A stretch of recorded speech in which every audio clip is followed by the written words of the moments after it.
नमस्कार दोस्तों, आज डेट है 16 मई 2022। स्वागत है दैनिक जागरण के न्यू डिस्कशन है। फ्रेंड्स, सॉरी कि आप लोग का 1 वीक का जो डिस्कशन है वो कंटिन्यू नहीं रहा था, ब्रेक हो गया था। इसके लिए बहुत बहुत सॉरी। अब देखिए, ये कंटिन्यू रहेगा, ठीक है। मैं कोशिश करूँगा कि अब कंटिन्यू रहे, जैसे पहले हम लोग चलते थे वैसे ही चलता है। कुछ फैमिली इशू या कुछ ऐसा चीज़ें हो जाती है जिसके कारण हमें थोड़ा सा मैनेज करना पड़ता है, बट आप समझ पा रहे होंगे, राइट। चलिए डिस्कशन स्टार्ट करते हैं। डिस्कशन का जो पहला टॉपिक है, वो पहला टॉपिक फर्स्ट पेज के अंतर्गत कोई डिस्कशन का पहला टॉपिक नहीं है। दूसरा देखिए, पीएम मोदी का आतंकवाद को लेकर जो रुख की बात की जाती है इस आर्टिकल में, एक्चुअली ये जो पीएम RD-20 ये जो बुक लाया गया ना, उसी के बारे में बताया गया कि जयशंकर जी बता रहे थे कि हम जब 2014 में, जब जयशंकर जी 2014 में क्या थे, सचिव थे, ठीक है, विदेश सचिव थे।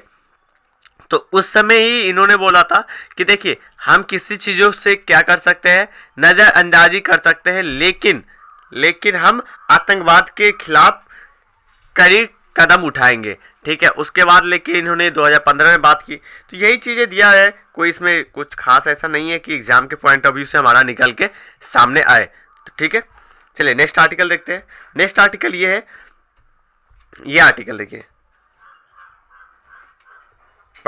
एक्चुअली ये कार्बेट जो टाइगर रिजर्व है, कार्बेट टाइगर रिजर्व के अंतर्गत ही जो एक पार्ट है, ठीक है, पाखड़े।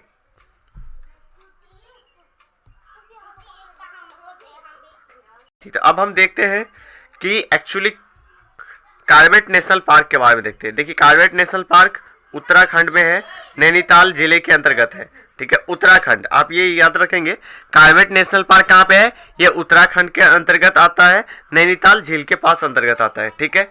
ये प्रोजेक्ट टाइगर जो है ना, उसके अंतर्गत 1973 में जो चालू किया गया था प्रोजेक्ट टाइगर, राइट, उसी के अंतर्गत नेशनल जो कार्बेट नेशनल पार्क लॉन्च किया गया था। जो कार्बेट बाद में क्या हो गया, कार्बेट टाइगर रिजर्व हो गया। पहले ये नेशनल पार्क हुआ करता था, बाद में ये टाइगर रिजर्व का हिस्सा हो गया।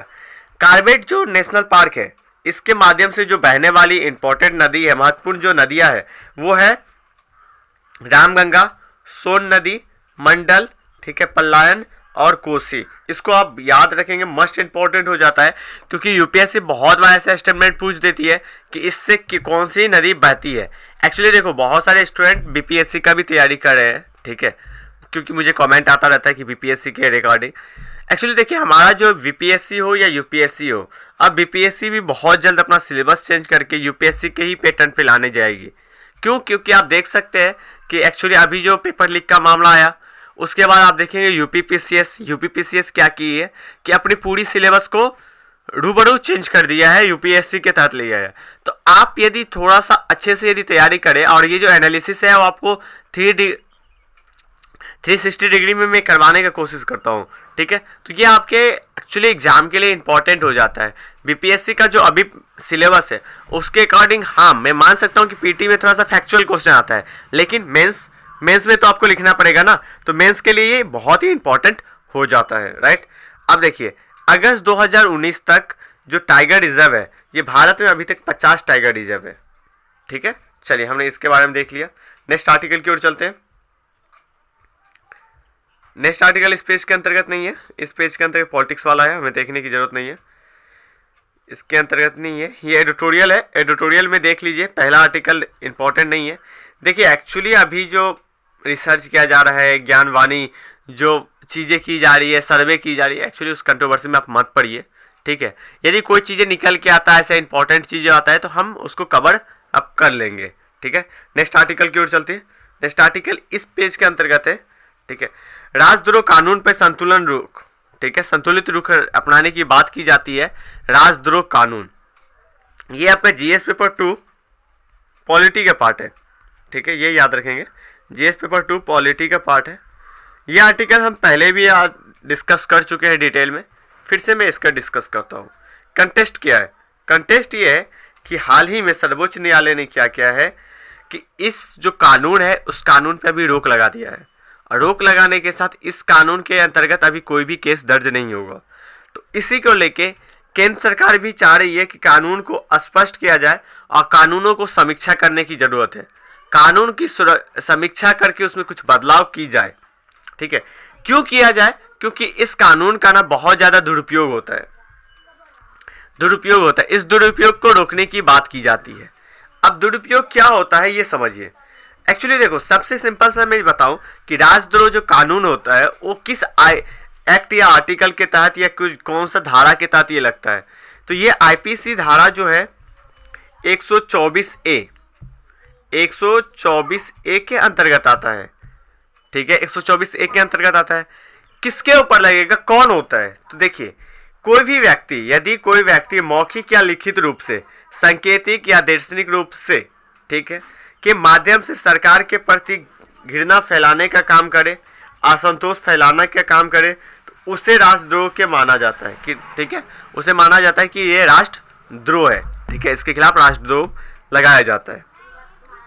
इसके तहत 3 साल का जेल हो सकता है या उम्र कैद की आपकी सजा हो सकती है। तो 3 सजा की बात की जाए, 2 तरह की सजा हो सकता है, 3 साल या फिर आपको उम्र कैद हो सकता है।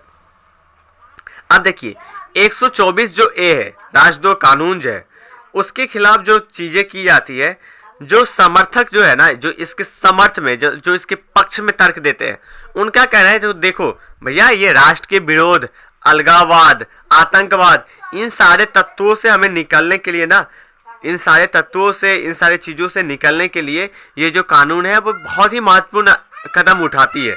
ठीक है, आप देखेंगे कि उग्रवाद, भारत में उग्रवाद के लेके, आतंकवाद को लेके, ये सारा चीज़ें तो आंदोलन होता ही रहता है, ऐसा नहीं है। क्योंकि आप देखेंगे नॉर्थ ईस्ट में देखिए, छत्तीसगढ़ की तरफ देखिए, तो बहुत ज़्यादा ऐसी चीज़ें होती है कि सरकार के खिलाफ, सरकार को भड़काने के खिलाफ ये चीज़ें होती है। ठीक है, तो ये जो इसके पक्ष में है ना, उस वो बोलते हैं, इसी चीज़ों को बोलते हैं कि देखिए, इसके लेके हमें देश की, राष्ट्र की सुरक्षा और सरकार की सुरक्षा और स्थिरता देने की जरूरत होती है। सरकार की स्थिरता नहीं रहेगी कि तो क्या होगा, सरकार गिर जाएगा, हमारा विकास नहीं हो पाएगा। ओके, अब बहुत सारे लोग इसके विपक्ष में बात करते हैं, बोलते हैं अरे भैया, ये आपने तो ब्रिटिशर्स का ये कानून है ना, और ब्रिटिशर्स जब, आपने क्या बोला कि हमने आज़ादी पा लिया 1947 में, 1947 में हम आज़ादी लिया है, लेकिन उस कानून को तो आप रखे हो, तो हम कैसे मान लें कि आप आज़ाद हो गए, और उतना ही छोड़ो। ठीक है, मैंने माना कि तो आपने रखा, लेकिन जिसने इसको बनाया, ब्रिटिशर्स ने जब इसको बनाया, वो भी तो आर्टिकल हटा चुका है ना इस एक्ट को। देखिए, 2009 में ब्रिटेन, मतलब ब्रिटिश ने खुद इस आर्टिकल को हटा दिया है, तो कैसे आप मानोगे कि ये आर्टिकल अभी के टाइम में ये लीगल है? ठीक है, ऑस्ट्रेलिया भी अपना 2010 में 10 में इसको समाप्त कर दिया है। और इसके अंतर्गत ये बात की जाती है कि देखिए, यदि असहमति और आलोचना, ठीक है, असहमति या आलोचना यदि जनता व्यक्त नहीं कर पाएगी, तो फिर लोकतंत्र का मीनिंग क्या हो जाएगा? फिर तो राजतंत्र हो जाएगा। राजा के खिलाफ आप कुछ बोलोगे, राजा आपको सजा दे देगी। तो लोकतंत्र किस चीज का? लोकतंत्र में तो आपकी स्वतंत्रता की बात की जाती है। आर्टिकल 19 जो है, हमें बोलने की आजादी देती है। आर्टिकल 19 क्या है? हमें बोलने की आजादी देती है, वाक्य में अभिव्यक्ति की स्वतंत्रता देती है। लेकिन यहाँ पे तो आप बोलने ही नहीं दे रहे हो, इशारा भी नहीं करने दे रहे हो, बोलने की तो बात छोड़ो, राइट। तो ये एक्चुअली जो विरोध में है वो ये बात करते हैं। उसके बाद बात की जाती है कि सरकार को ये सुनिश्चित अभी करने की जरूरत है कि किसी व्यक्ति की जो स्वतंत्रता है को दबाया ना जा सके। ठीक है, अभी जो उनकी स्वतंत्रता होती है ना व्यक्ति को, उसको दबाया ना जा सके। ठीक है, इसका प्रयोग असहमति का स्थिरता में लाया जा सके। सरकार एक स्थिर चीजें लेके आए, इसीलिए सर्वोच्च न्यायालय ने अभी क्या किया है, अपनी सर्वैच्छिक शक्तियों का उपयोग करते हुए इसको अभी रोक लगाया है। और रोक लगाने के साथ साथ ये बताया गया है कि अभी इस पर केस दर्ज नहीं होगी और केंद्र सरकार इस पर समीक्षा करे और इसमें हो सके तो कुछ बदलाव करे जरूरत होने पे। ठीक है, क्योंकि भारत की जो स्वतंत्रता और अखंडता के लिए ये खतरा हो सकता है ये कानून, यदि इस तरह की कानून नहीं बन पाएगी, चीज़ें नहीं आ पाएगा। क्योंकि देखिए, घृणा, असंतोष, इन सारे वर्ड का ना एक्चुअली स्पष्ट मीनिंग है ही नहीं। आप किसको करोगे, कोई एक पैरामीटर नहीं है। तो इसके तहत ये होती है कि सरकार जो अपनी शक्तियों का ज़्यादा उपयोग करती है, यदि सरकार के खिलाफ कोई विरोध करे तो सरकार उसको दबाने का, देशद्रोह के मामले में नेक्स्ट आर्टिकल। उसके बाद बात की जाती है कि देश के अंतर्गत जो सुरक्षा और अखंडता की, नागरिक को स्वतंत्रता के बीच में हमें संतुलन बनाने की जरूरत है। देश के अंदर स्वतंत्रता को बचा के, अखंडता को भी बचा के रखना है, हमें सुरक्षा को भी बचा के रखना है और नागरिक की भी स्वतंत्रता को बचा के एक बैलेंस बनाने की जरूरत है, जिसके ऊपर केंद्र सरकार और अभी सुप्रीम कोर्ट ये चीज़ें सुनिश्चित करे एक्चुअली, ठीक है। तो यही राइटर बात कर रहे थे इसके अंतर्गत। नेक्स्ट आर्टिकल इस पेज के अंतर्गत नहीं है, इस पेज के अंतर्गत नहीं है। एक्चुअली ये आर्टिकल है कि भारत जो है ना नेपाल की यात्रा के में जाने वाले हैं भारत के प्रधानमंत्री। एक्चुअली ये इंपॉर्टेंट क्यों हो जाता है, मैं ये चीज़ें बताता हूँ। देखिए, पहले भारत और नेपाल का रिलेशन बहुत अच्छा हुआ करता था, ठीक है।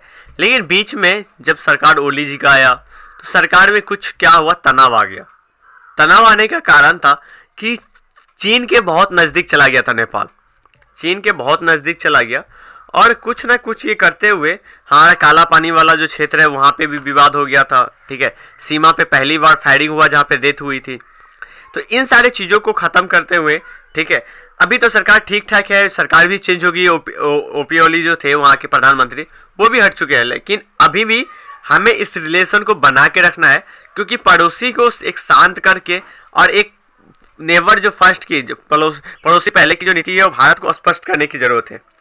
एक्चुअली नेपाल भी अभी सीख रहा है, क्योंकि जिस तरह से श्रीलंका चाइना के चंगुल में फंस चुका है ना, तो उसी तरह से ये नेपाल भी अब समझ रहा है कि भैया ये चाइना वाला कार्ड हम ज़्यादा दिनों तक खेल नहीं पाएंगे, ठीक है। तो ये भारत के लिए इसलिए इंपॉर्टेंट है। अभी ये प्रधानमंत्री वहाँ पे जाते हैं और क्या चीज़ें निकल के आया तो वो हम आगे देखेंगे। चलिए नेक्स्ट आर्टिकल की ओर चलते हैं। नेक्स्ट आर्टिकल इस पेज में नहीं है। नेक्स्ट आर्टिकल इस पेज में देखिए, ये है कि आर्थिक विकास से बढ़ रही है महंगाई। तो देखिए एक्चुअली महंगाई अभी बढ़ रही है कोविड के काल में, ये सारी चीज़ें, तो इसलिए ये चीज़ें बात की गई है। ओके, चलिए इसमें है कि इकोनॉमी घातक हो रही है, ठीक है। इकोनॉमी के लिए घातक है क्रिप्टो करेंसी। देखिए एक्चुअली क्रिप्टो करेंसी इकोनॉमी के लिए क्यों घातक है मैं बताता हूँ। एक्चुअली क्रिप्टो करेंसी का ना रेगुलेट करना, ठीक है, उसको नियंत्रण करना ये बहुत ही मुश्किल है। हम मनी की सप्लाई को तो नियंत्रण आरबीआई कर लेती है, किसके माध्यम से, मौद्रिक नीति के माध्यम से, ठीक है। मौद्रिक नीति या मौद्रिक नीति की समीक्षा के माध्यम से हम इसको तो कर लेते हैं, लेकिन क्या क्रिप्टो करेंसी को कर पाएंगे, तो इसका आंसर आता है नहीं कर पाएंगे। नहीं कर पाएंगे तो हमारा क्या है, देश की जो संप्रभुता है उसके ये खिलाफ जाएगा, ठीक है। इसके लेके अभी संसदीय समिति बैठी थी के समक्ष आरबीआई के शीर्ष जो अधिकारी है उन्होंने बात किया था, ठीक है। तो ये चीज़ें निकल के आई। तो देखिए इससे वित्तीय प्रणाली में स्थिरता को लेकर चुनौती खड़ी होगी, ठीक है, क्योंकि हम इसको नियंत्रण नहीं कर पाएंगे। और खासकर सबसे ज़्यादा जो इम्पोर्टेंट हो जाता है वो आतंकी गतिविधियों में फंडिंग को हम रोक नहीं सकते। पहले तो हम रोक लेते थे ना, लेकिन क्रिप्टो के माध्यम से होता क्यों, ऐसा क्यों होता है कि क्रिप्टो एक दूसरे के बीच में कनेक्ट होता है, बीच में कोई नहीं होता है। आपने क्या किया, एटीएम से मान लीजिए फोन पे से मेरा फीस पे किया, ठीक है। अब इसमें ये बैंक और आपने मुझे पे किया, तो इन दोनों के माध्यम से, हम दोनों के माध्यम से बीच में कौन रहेगा, रहता है बैंक। लेकिन एक्चुअली आपने क्रिप्टो करेंसी में मुझे पैसा पे किया तो बीच में कोई नहीं है। तो इससे रेगुलेट करना, आप मुझे क्यों पे कर रहे हो, आपने क्या पे किया, सिर्फ हम दोनों की बात है, दूसरा कोई जानेगा ही नहीं। लेकिन पहले क्या होता है, इसमें रुपया में ट्रांसफर यदि करते हैं तो बैंक में आपको जवाब देना पड़ता है, राइट। तो ये बात की जाती है। तो क्रिप्टो करेंसी हमारे लिए बहुत ही घातक साबित हो सकता है। नेक्स्ट आर्टिकल की ओर चलते हैं। नेक्स्ट आर्टिकल ये आर्टिकल है कि फिनलैंड ने नाटो में शामिल होने के लिए आवेदन किया। मतलब कि फिनलैंड भी अब नाटो का सदस्य बनने के लिए कोशिश कर रहा है कि हम भी नाटो का सदस्य बने। अब देखिए पहला चीज़ हम देखेंगे कि नाटो एक्चुअली है क्या, ठीक है। देखिए नाटो का जो पूरा नाम है वो है उत्तरी अंटार्कटिक संधि संगठन, ठीक है। ये सोवियत संघ जो था ना उसके खिलाफ एक सामूहिक सुरक्षा सबूत बनाया गया था। एक्चुअली क्या था कि जब कोल्ड वॉर चल रहा था, ठीक है, कोल्ड वॉर चल रहा था, तो उस दौरान दो पक्ष हो गया था। एक पक्ष हो गया था यूएसए वाले, ठीक है, एक पक्ष हो गया था यूएसएसआर। ये यूएसएसआर के खिलाफ यूएसए ने एक संगठन बनाया, एक सुरक्षा, ठीक है, एक सुरक्षा संगठन बनाया। जो क्या हुआ कि इन साथ में मिलके ये किसके खिलाफ लड़ेंगे, यूएसएसआर के खिलाफ लड़ेंगे। तो वही नाटो है। तो उस समय यूएसए, कनाडा और कई यूरोपीय देश मिलके अप्रैल 1949 में संधि में हिस्सा लिया, उत्तरी अंटार्कटिक संधि बनाया, ठीक है। इसका सैन्य संगठन है ये याद रखेंगे, ये क्या है, एक सैन्य संगठन है। इसका मतलब होता है कि इन किसी भी देशों के ऊपर यदि हमला करते हैं तो माना जाता है कि आपने पूरे नाटो के ऊपर हमला किया है, ठीक है। तो यदि ये पूरे ग्रुप में से किसी के ऊपर हमला करेंगे तो सभी ग्रुप मिलके आपके साथ वॉर करेंगे, ठीक है। अभी के समय में वर्तमान में ये 30 सदस्य है, ठीक है। और सबसे जो पुराना सदस्य है और मॉरिसिया है, ठीक है, ये 2020 में बना था। अभी एक्चुअली क्या है कि नाटो की विस्तार की बात की जाती है। आपने देखा होगा यूक्रेन वॉर, ठीक है, यूक्रेन इशू में भी नाटो में शामिल होने का एक पक्ष ये है कि यूक्रेन चाहता था कि हम नाटो में शामिल हो, तो ये भी आपत्ति थी किसकी, रसिया की। चलिए, एक्चुअली नाटो की उत्पत्ति कैसे होती है? देखिए, नाटो की उत्पत्ति स्वयं घोषित मिशन के तहत होता है। 3 बिंदु है, 1949 में होता है। पहला, सोवियत जो विस्तारवाद को रोकना, ठीक है, सोवियत जो था मतलब यूएसएसआर जो था उसके विस्तारवाद को रोकना। और उपमहाद्वीप मतलब उत्तरी अमेरिका की उपस्थिति में यूरोप और राष्ट्रवाद के सैन्यवाद, ठीक है, सैन्यवाद को पुनरुद्धार, ठीक है, पुनरुद्धार के लिए लिया जाता है, ठीक है। और उसके बाद यूरोपीय राजनीति को एकीकरण की जाएगी। उसके बाद बात की जाती है फिनलैंड जो है, फिनलैंड की एक्चुअली हम मैप देखते हैं, ये फिनलैंड है। फिनलैंड के बगल में कौन है? स्वीडन है। यहाँ पे नॉर्वे है, ये रसिया है, ये याद रखेंगे। गल्फ ऑफ फिनलैंड है, यहाँ पे बाल्टिक सी है, इसको भी ध्यान रखेंगे, ये गल्फ ऑफ फिनलैंड है। ओके, चलिए नेक्स्ट आर्टिकल की ओर चलते हैं। नेक्स्ट आर्टिकल स्पेस के अंतर्गत नहीं है, स्पेस के अंतर्गत नहीं है। तो जो आज के लिए इंपॉर्टेंट आर्टिकल था उसको हमने डिस्कस किया डिटेल में। एक्चुअली आज इससे ज़्यादा इंपॉर्टेंट आर्टिकल था नहीं, और कल से मैं कुछ नया इनोवेशन लेके आऊँगा इस डिस्कशन में, ठीक है। मैं कोशिश करूँगा कि और चीज़ें जोड़ पाए। हमने जो बोला था आपको द हिंदू को ऐड किया जाए, तो वो कल से हमारा स्टार्ट हो जाएगा द हिंदू को ऐड करने वाला चीज़ें, ठीक है। तो आज के डिस्कशन में इतना ही। Thank you so much.